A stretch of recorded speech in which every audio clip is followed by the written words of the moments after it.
शिरडोन येथील रहिवासी असलेल्या भोपी कुटुंबियांनी शिरडोन येथे वाघेश्वर मंदिर बांधले आहे। गुरुवारी या मंदिराचा जीर्णोद्धार व प्राणप्रतिष्ठा सोहळा आमदार विवेक पाटील व त्यांच्या सौभाग्यवती यांच्या उपस्थितीत संपन्न झाला।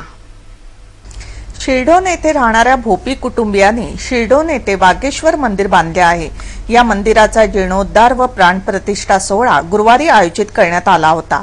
या प्रसंगी आमदार विवेक पाटील, जिल्हा परिषद सदस्य राम भोईर, सरपंच साधना वाजेकर व आमदार विवेक पाटील यांच्या पत्नी निर्मला पाटील आदी मान्यवरांसह भोपी कुटुंबीय व श्रद्धाळू भाविक मोठ्या संख्येने उपस्थित होते।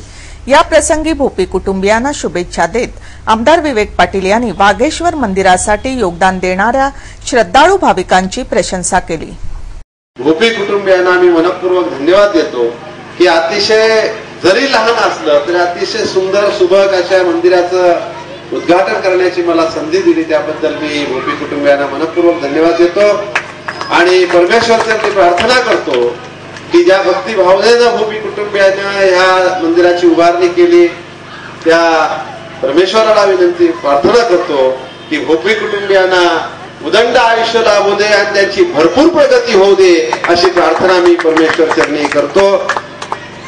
खरं देणगीदार बघितल्यानंतर देणाराचे हात हजारो ही जी काय म्हण आहे ती खरोखर खरी वाटायला लागली। सर्व देणगीदारांचं मी या ठिकाणी मनपूर्वक अभिनंदन करतो, त्यांना धन्यवाद देतो की परमेश्वर चरणी आपली असणारी जी काय श्रद्धा आहे, परमेश्वराला चरणी असणारं आपलं निस्तान आहे आणि परमेश्वराशिवाय आपलं काय जीवन जगू शकत नाही। परमेश्वरच हेच आपलं शेवटी श्रद्धास्थान आहे। हिंदू धर्मामध्ये अध्यात्माला फार मोठं महत्व आहे। हिंदू धर्माला अध्यात्मात जगामध्ये सर्वश्रेष्ठ असं गणलं जात आहे। कुठे काही या देशामध्ये किती जाती धर्माचे लोक राहत असले तर हिंदू धर्माचे लोक हे देशाप्रती आणि देवाप्रती भावना ठेवणारे, श्रद्धा ठेवणारे लोक आहेत आणि अशा सर्व परमेश्वर चरणी आपण सर्वजणच लीन होत असतो। ही अत्यंत महत्वाची गोष्ट आहे। आपल्याला चांगलं आपलं जीवनमान उंचवण्यासाठी परमेश्वराचं जेवढी आपल्यावर कृपा होणार आहे, कृपा दृष्टी होणार आहे, तेवढीच कृपा दृष्टी आपल्याला आपल्या पुढच्या पिढीसाठी शिक्षणातनं मिळणार आहे। तर त्याच्यामुळे आता 2 देवळं भरपूर झाले, भरपूर आपण परमेश्वराची प्रार्थना करू, पण ह्याच्या पुढे मात्र भोपी कुटुंबियांनी एक निर्धार करावा अशी विनंती करतो की आपला हायस्कूल असेल, मराठी शाळा असेल, त्या ठिकाणी आधुनिक तंत्रज्ञान शिक्षण देण्यासाठी काहीतरी काम आपण उभं करावं आणि परमेश्वराने तशी तुम्हाला सुबुद्धी द्यावी अशी परमेश्वर चरणी प्रार्थना करतो। आजपर्यंत चित्रपट सृष्टीत शेकडो मराठी चित्रपट विविध विषयावर बनविण्यात आले आहेत। यातील काही चित्रपट प्रेक्षकांच्या पसंतीस उतरले असून चित्रपटांना चांगला प्रतिसाद मिळाला आहे। लवकरच ही वाट जीवनाची हा मराठी चित्रपट प्रदर्शित होत आहे। लवकरच ही वाट जीवनाची हा मराठी चित्रपट प्रदर्शित होणार आहे। या चित्रपटाचे निर्माता दिग्दर्शक सरबजीत सिद्धू व हरबंश सिद्धू असून चित्रपटात प्रमुख कलाकार म्हणून अलका कुबल व डॉक्टर विलास उजवणे आहेत। ही कथा एका वृद्ध दाम्पत्याची आहे। या चित्रपटात दाखविण्यात आले आहे की आजची युवा पिढी कशा प्रकारे आपल्या वृद्ध मातापित्यांशी वागतात। तसेच या कथेत स्त्री भ्रूण हत्येवरही प्रकाश टाकण्यात आला आहे। ही वाट जीवनाची हा मराठी चित्रपट प्रदर्शित झाल्यानंतरच या चित्रपटाला प्रेक्षकांचा कसा प्रतिसाद मिळेल हे समजेल। परंतु या चित्रपटामध्ये निर्मात्यांनी एक वेगळा विषय हाताळला असून चित्रपटातील गाणीही अर्थपूर्ण आहेत।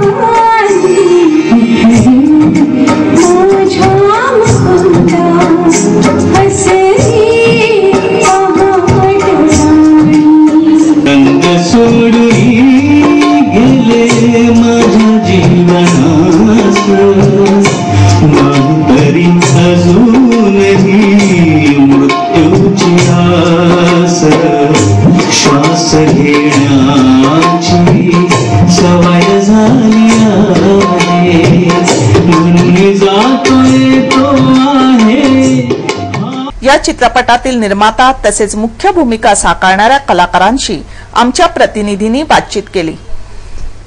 मैं तो ये समझता हूँ कि जितने दिन मैंने शूटिंग की हर दिन मेरे लिए एक अनुभव था और वो मैं संजो के रखना चाहूँगा। उसमें से एक खास विशेष एक जिसको शायद कभी जिंदगी भर न भूल पाए। जिस दिन मैंने वृद्धाश्रम में, यहाँ पे तलोजा में एक वृद्धाश्रम है जहाँ पे मैं हर साल दिवाली मनाने के लिए वृद्ध लोगों के साथ में जाता हूँ, वहाँ पे जिस दिन मैंने शूटिंग की ताकि मतलब, और ये स्टोरी सब कुछ उन लोगों से मिलती जुलती है, हर वृद्ध दाम्पत्य को छूती हुई ये स्टोरी जाएगी। काम करने का तरीका और काम करने के दिन थे वो इस मायने नहीं रखते थे ज़्यादा कि किस तरीके से कर रहे हैं, बिकॉज सिद्धू साहब का ये आप कह सकते हैं कि पहला ही कदम है डायरेक्शन में का, लेकिन लग नहीं रहा था, बिल्कुल महसूस नहीं हो रहा था। तो बहुत प्यारा सा अनुभव था कि हर सीन करते समय उस सीन के बारे में जो कुछ भी जानकारी होती थी या जिनमें सीन में इन्वॉल्वमेंट का बात जहां आती थी वहां सिद्धू साहब खुद आके बताते कि ये सीन ऐसा है, इसका। आमदार विवेक पाटील यांच्या आमदार निधीच्या माध्यमातून 5 लाख रुपये रकमेतून बनविण्यात येणाऱ्या नानोशी रस्त्याचे भूमिपूजन गुरुवारी आमदार विवेक पाटील यांच्या हस्ते करण्यात आले।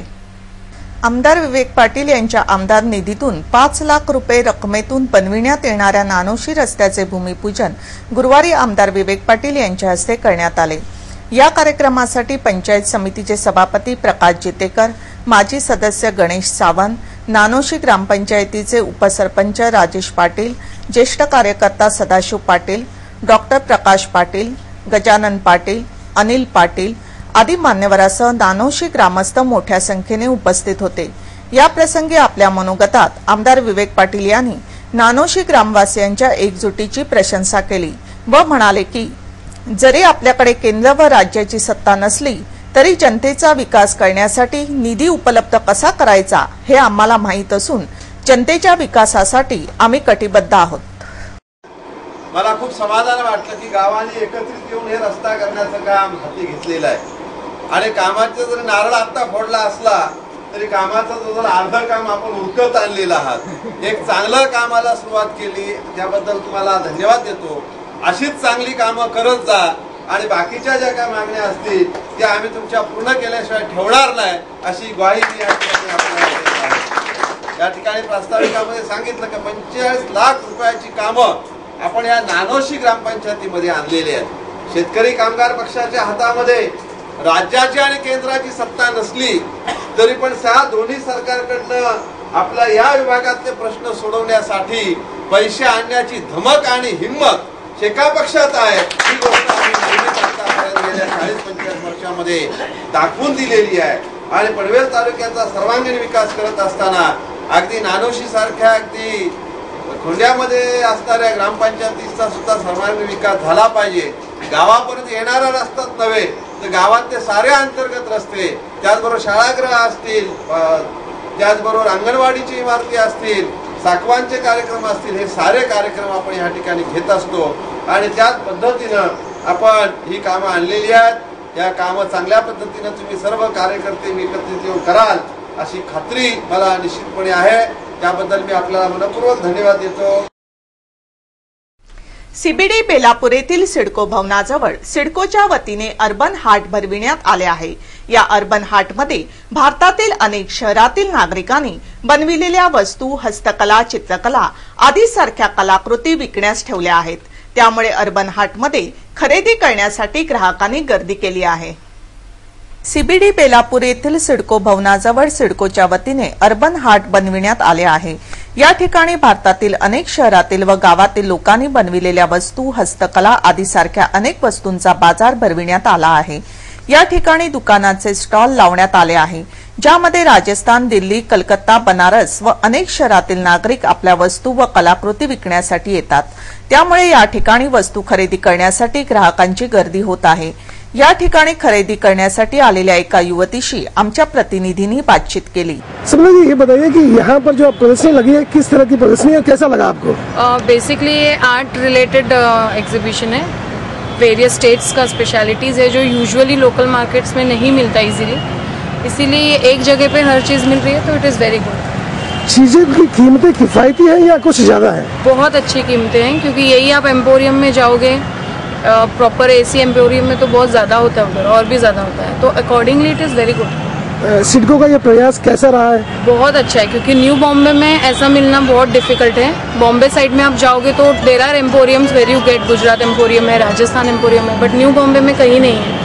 तो न्यू बॉम्बे के लिए तो बहुत अच्छा है। हम आखिरी सवाल करना चाहेंगे, चंद दिनों के दरमियान दीपावली आने वाली है और महिलाएं खरीदारी में कुछ ज्यादा व्यस्त हो जाएगी, तो उन महिलाओं को क्या कहना चाहेंगे? यहाँ पर जो चीजें लगी क्या उनके लायक मनपसंद होगी? दिवाली के लिए काफी अच्छी चीजें हैं यहाँ पे, आप आफ्टरनून में टाइम निकाल के आ सकते हैं। जैसे ज्वेलरी है, फिर कारपेट्स हैं और पोस्टर्स है। मैंने भी दिवाली के लिए ही खरीदा है, जैसे आपको वॉल पे हैंगिंग्स करने हैं, तो बहुत अच्छी चीजें मिल गई मुझे यहाँ। मैं वाशी जा रही थी मॉल में, लेकिन मेरा यहाँ काम हो गया। तसेच अर्बन हाट येथे साडी विक्री करणाऱ्या महिला विक्रेत्याशीही बातचीत केली व व्यवसायाविषयी अधिक माहिती जाणून घेतली। साड़ियाँ बेचने के लिए रखी गई है, कितने रुपए से कितने रुपए तक है? 3000 से 6000। 3000 से लेके 6000 तक। 6000 में ऐसी क्या खासियत है, क्या खास बात है? हैंड वर्क है ना पूरा। अच्छा, टोटल हैंडवर्क है। तो कैसा है, कस्टमर का कैसा प्रतिसाद मिल रहा है आपको? कस्टमर आ रहे हैं, बिक रहा है आपका सामान? भारतामध्ये दिवाळी सणाचे एक वेगळेच महत्व आहे। अवघ्या 2 दिवसावर येऊन ठेपलेल्या दिवाळी सणासाठी सारेच जण आतुरलेले असून बाजारपेठा विविध वस्तूंनी सजू लागल्या आहेत। वेगवेगळ्या आकाराचे व रंगातील आकाशकंदील, पणत्या, रांगोळ्या, फटाके, मिठाई आदी वस्तूच्या खरेदीसाठी बाजारपेठेत गर्दी दिसून येत आहे। दिवाळी निमित्त ठिकठिकाणी महिलांच्या घरगुती उत्पादनांचे स्टॉल्स लागले आहेत। पनवेल येथील सिटीजन्स युनिटी फोरमच्या महिलांनीही साड्या, ड्रेस मटेरियल, आकर्षक मेणबत्त्या, तयार रांगोळ्या विक्रीसाठी ठेवल्या आहेत। मी हे आमचा कुटीर उद्योगाच्या महिला आहोत, आम्ही 13-14 जणी आहोत। तर त्या आम्ही असं बनवतो, सगळ्या मिळून बसून एकत्र असं टेरेसवरती बसतो आणि तिथे बनवतो आम्ही। आणि त्याचा म्हणजे असं टेरेसवर कोणाला कळत नाही ना, तर म्हणून मी इकडे स्टॉल लावलाय, म्हणजे मग 4 लोक जाता येताना बघतात, खरेदी करतात। असे माफक दर आम्ही ठेवलेत, काही फार मोठे नाहीयेत, अगदी 10-15 रुपयापासून 150-200 पर्यंत आमचे रेट आहेत। तसं साड्या, ड्रेस मटेरियल सगळं आम्ही ठेवले, अगरबत्ती आहेत, सोप आहेत, गिफ्ट आयटम आहेत, नंतर रांगोळी आहे, रंग आहे, ठिपक्यांचे कागद आहेत। म्हणजे आता दिवाळीसाठी जे लागतात ज्या गोष्टी त्या सर्व आम्ही ठेवलेत। तसेच पनवेल बाजारपेठेत आकर्षक व स्वस्त कंदील विक्रीसाठी आले आहेत।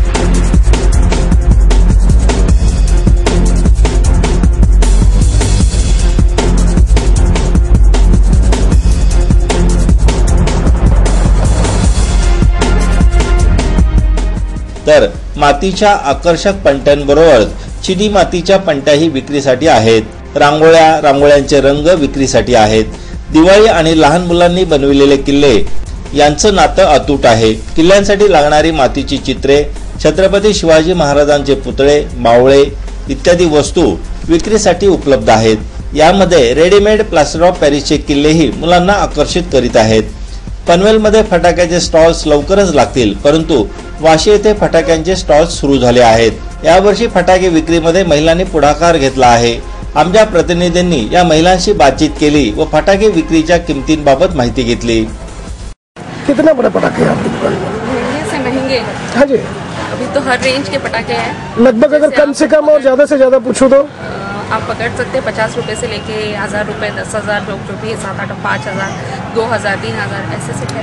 मतलब 10,000 तक के भी पटाखे मौजूद हैं यहाँ पे। ₹50 से लेके आप पकड़ सकते हैं 2,000 रुपीज, 1,000 रुपीज, 3,000 ये रेंज। तो फिलहाल मैं अगर आपको कहूँ कि एक महंगे वाला अगर सैंपल दिखा है तो क्या दिखाना चाहेंगे आप?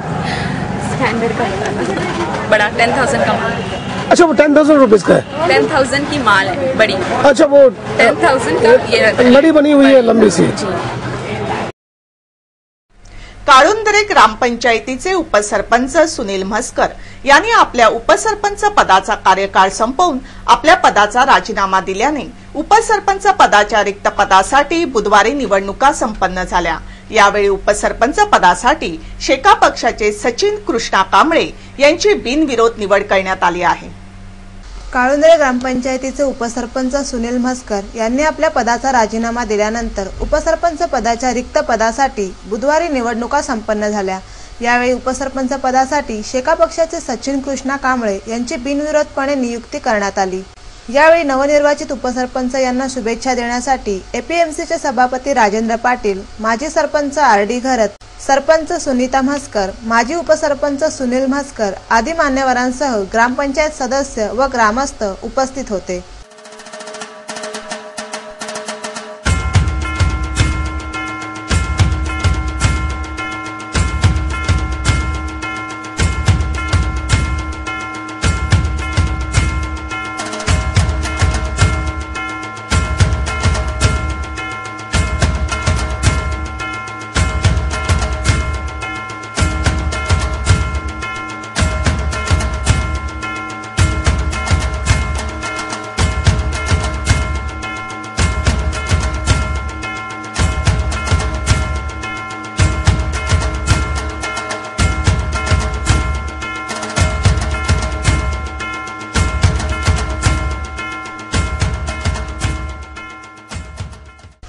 या प्रसंगी राजेंद्र पाटील यांनी नवनिर्वाचित उपसरपंच सचिन कांबळे यांना शुभेच्छा दिल्या। सुरुवातीला सचिन कांबळे यांचं मी मनापासून अभिनंदन करेन की पक्षाची एकनिष्ठता असल्यावर, पक्षाच्या ध्येयधोरणाची आणि विचारांची बांधिलकी असणारे कार्यकर्ता म्हणून आणि पक्षाची एकनिष्ठता असल्यावर काय फळ मिळतं। मागे 6 महिन्यापूर्वी सचिन कांबळेंना शेतकरी कामगार पक्षाने कृषी उत्पन्न बाजार समिती संचालकपदी विराजमान केल्यानंतर त्यांच्या यशामध्ये आणखी एक हा शिरपेस देऊन त्यांचं आणि तसं दलित समाजाचं यथोचित असा गौरव केलेला आहे असंच मी प्रामुख्याने म्हणेन आणि यात वावं ठरणार नाही असं मला मनापासून वाटतं। ते वाटत असताना सचिन कांबळेंचा हा विजय म्हणजे येत्या नगरपालिकेच्या निवडणुकीमधले शेतकरी कामगार पक्ष, शिवसेना आणि भाजपची या विजयाची ही नांदी ठरेल असं मला मनापासून वाटतंय।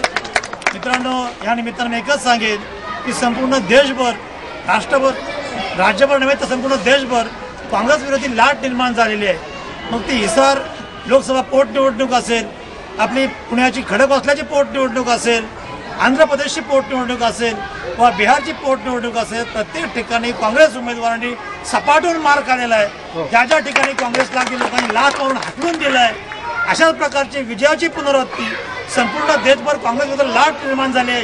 या लाटेवर आपण स्वार होऊन या इथे असलेल्या काँग्रेसला आणि उरण पनवेलमध्ये काँग्रेसला अगदी आपण हद्दपार केल्याशिवाय स्वस्थ बसणार नाही।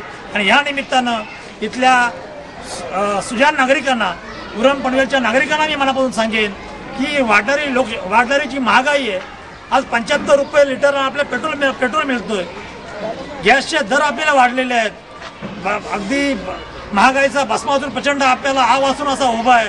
आणि याला कारण काय असेल तर ही काँग्रेस आघाडी, काँग्रेसचं नतमस्तक काही सरकार कारणीभूत आहे। आणि या आकाराला अगदी आपल्याला पळून लावायचं असेल तर काँग्रेस विरोधी मतदान जे आपण अँटी काँग्रेस वोटिंग आहे ते आपण एकत्र करूया। कर्नाळा आज तकच्या बातमीपत्राबाबत आपणास काही सूचना करायच्या असतील, काही माहिती द्यायची असेल किंवा जाहिरातीविषयी कृपया संपर्क साधा। आमचा पत्ता आहे संपादक रमेश भोळे, कर्नाळा आज तक कार्यालय, गेट नंबर 2, गाळा number 9A, Karnala sports academy Panvel. आमचे फोन नंबर आहेत 9323855055 किंवा 9970062185 आणि आमचा ईमेल आयडी आहे karnalaaztak@gmail.com। पुन्हा एकदा नजर टाकूया आजच्या काही ठळक घडामोडींवर।